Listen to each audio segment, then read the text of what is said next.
اللہم صلی وسلم وبارک علی سیدنا محمدین النبی الامی الحبیب العالی القدر العظیم الجاہ وعلی آلہ وصحبہ وسلم۔ بزرگوں نے فرمایا کہ جو شخص ہر شب جمعے اور جمعرات کی درمیانی رات کو اس درود شریف کو پابندی سے کم از کم 1 مرتبہ پڑھے گا، موت کے وقت سرکار دو عالم صلی اللہ علیہ وآلہ وسلم کی زیارت کرے گا، اور قبر میں داخل ہوتے وقت بھی یہاں تک کہ وہ دیکھے گا کہ سرکار مدینہ صلی اللہ علیہ وآلہ وسلم اسی قبر میں اپنے رحمت بھرے ہاتھوں سے اتار رہے ہیں۔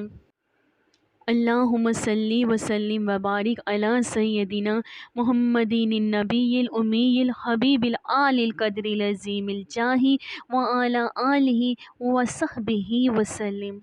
شب جمعہ کا درود شریف۔